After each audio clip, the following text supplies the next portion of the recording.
In Los Angeles in 1937, billionaire Hannon is writing a letter for an employee at a hotel. In this letter, he confesses he's made a very dangerous discovery that will very likely get him killed. When he's done, he goes to the ballroom and gives the letter to bartender Ashton, saying someone called Douglas will come to pick it up later. After Hannon goes home, Ashton opens the envelope to read the letter, which leaves him quite disturbed. Moments later, Hannon makes it home and gets in bed with his wife. All of a sudden, the room disappears and he wakes up in a lab in 1999. It turns out the 1937 city and all the people in it are part of a virtual reality simulator developed by Hannon's company. He leaves the lab to go to his favorite bar, where he has some drinks and takes his medicine while some creepy men watch. Then he uses the payphone to leave a message for Douglas on the answering machine. The call is interrupted by a mysterious person appearing at the back door who Hannon is surprised to see and follows to a dark alley. When he's about to share his discovery, the stranger takes out a knife to stab him, instantly killing him. The next morning, Hannon's protege Douglas plays the messages on his machine before going to his bathroom, where he's horrified to find blood on the sink and a blood-stained shirt in his trash can. One of the messages is from the police, telling him to urgently go to the police station. Douglas doesn't hear the other messages and immediately rushes to the station where he meets Detective McBain, who shows him a dead body. A devastated Douglas confirms that's Hannon and answers McBain's questions, explaining he worked for Hannon for 6 years but they also were close friends. Then McBain and Douglas go to Hannon's office. The detective wants to know about the company's projects, but Douglas only explains they work on computer software. The rest it's confidential information. At that moment, they notice a woman named Jane in another room, and Douglas is surprised to hear her say she's Hannon's daughter because his boss never mentioned having kids. He also has the feeling he's seen her before. While McBain takes Jane aside for questioning, Douglas visits the 13th floor. Here he visits a programmer named Whitney, who is grieving for Hannon. He tells him about the simulation they've been working on and how Hannon has been constantly visiting that version of Los Angeles even though they still needed months of work for the first trial. When Douglas asks him if he knew about Jane's existence, Whitney answers he didn't. Then Douglas returns to the lobby and sees Jane leaving in a cab. He's suspicious of her and asks the receptionist where she's staying to follow her. Afterward, McBain interrogates Whitney about the company's research. Whitney explains their virtual reality is filled with simulated self-learning people who are unaware that they're computer programs and that their choice to simulate Los Angeles in 1937 was because Hannon wanted to revisit his younger days. At the hotel, Douglas finds Jane and confronts her in the lobby, asking her about her last conversation with Hannon.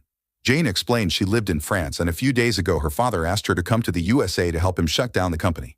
Then Jane meets with Hannon's lawyer to discuss her father's will, only to learn that Hannon made a last-minute change and the company will be going to Douglas. At the same time, McBain gives this same news to Douglas, who is as shocked and confused as Jane.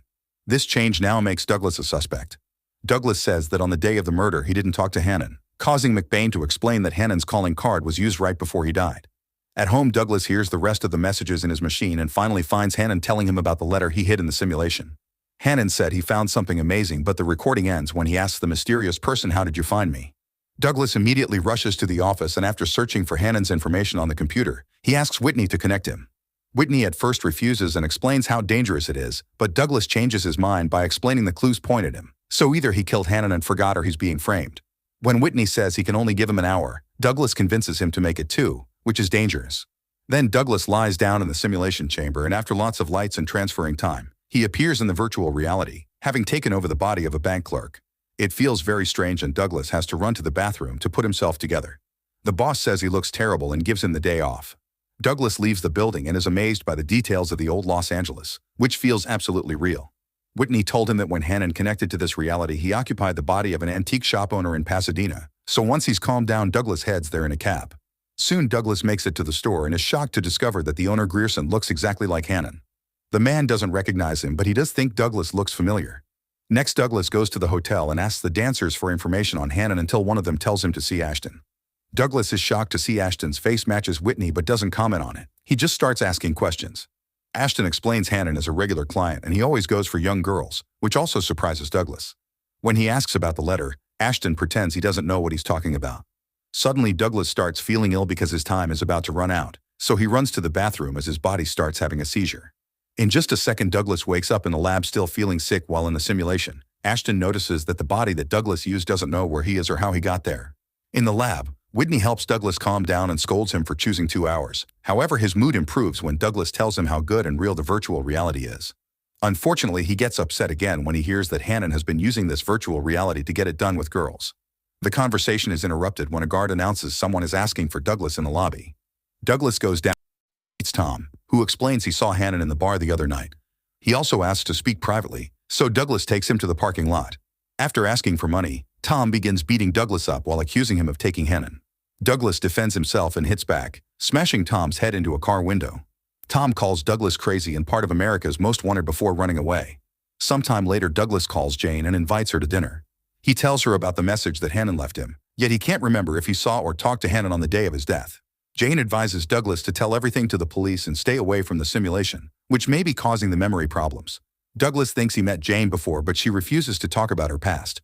She asks Douglas to dance and finally admits she thinks she knows him too. After explaining that déjà vu may be a sign of love at first sight, Jane and Douglas share a kiss. That night, the cops come to Douglas' apartment to arrest him as the main suspect in Hannon's case. At the station, McBain explains that Douglas' car has been found in the security footage of the bar where the murder happened. The detective's theory says that Douglas killed Hannon to stop him from shutting down the company. Tom has also told the police that he saw Douglas leaving the bar with Hannon, but a few hours ago the cops found Tom dead. Douglas spends the night in jail, but in the morning, Jane bails him out by presenting an alibi in his favor. Determined to find the truth, Douglas goes to the lab and logs into the simulation, setting the timer for 2 hours again. However, he fails to press a button and the time doesn't start.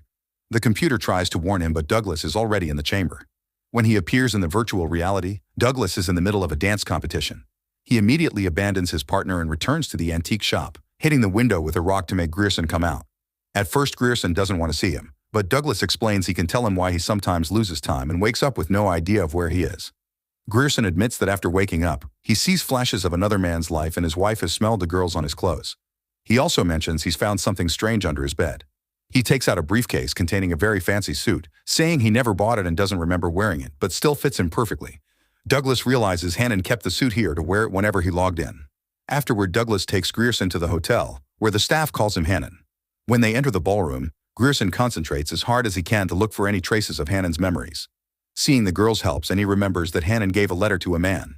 When Grierson points at the bartender, Ashton notices and quickly sneaks out of the room. Douglas follows him into the locker room, where Ashton surprises him from behind with a gun. He admits he read the letter, which made him realize he's just an artificial creation. Ashton followed the instructions in Hannon's letter and drove to Tucson, going to every barricade that tried to stop him. In Tucson, he was able to see the edge of the world, which made him understand this reality is fake. He wants to know why Hannon and Douglas mess with people's minds and asks Douglas to show him what is truly real. Laughing like a maniac, Ashton shoots Douglas in the shoulder and the leg. When he gets ready to shoot him in the head, Douglas punches him and runs away. A chase ensues as Ashton continues to fire randomly and Douglas wonders why the simulation hasn't ended yet.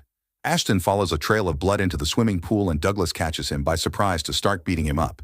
He takes Ashton's gun and puts it in his mouth while asking where's the letter, so Ashton hands it to him. However, it's bait to grab him again and start smashing Douglas against a column. Both men fall in the water and Ashton beats Douglas up some more before trying to drown him. When Douglas is about to stop breathing, Whitney pulls him out of the simulation. Seeing that face causes Douglas to punch his friend before realizing he's home. Afterward, Douglas tells Whitney that all the people in the simulation are as real as they are, with their own lives and feelings.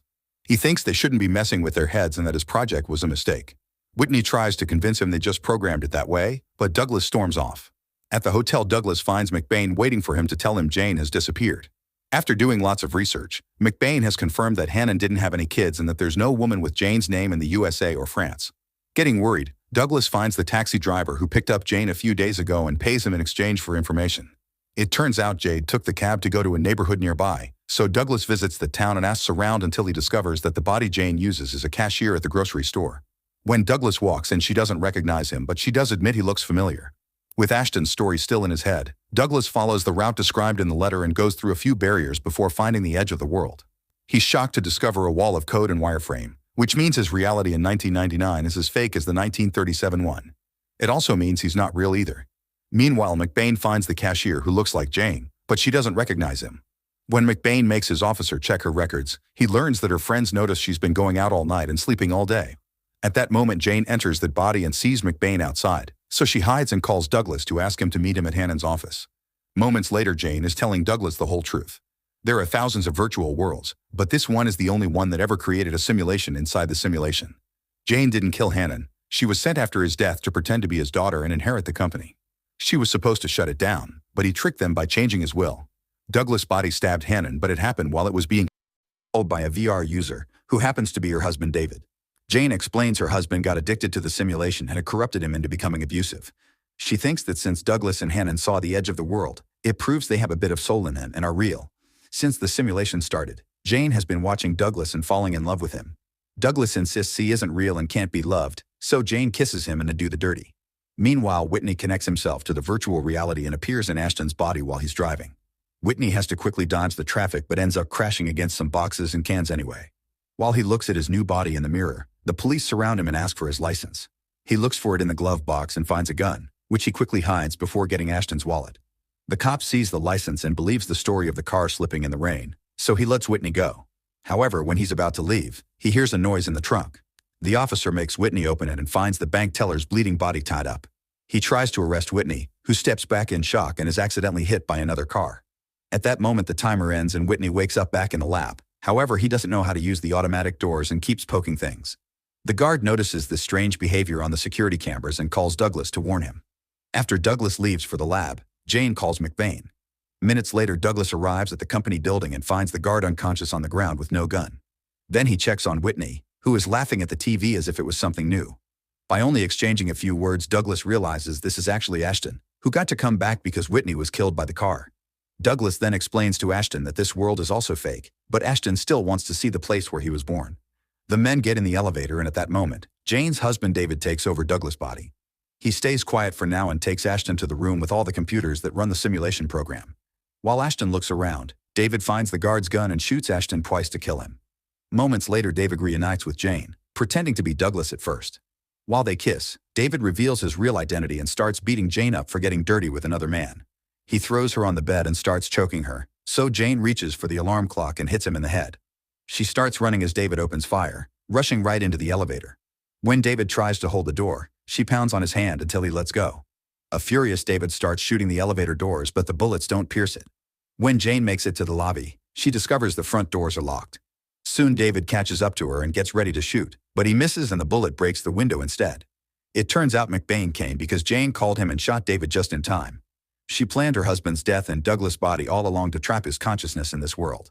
Now McBain knows the truth and asks her not to send any more people from her world to this one.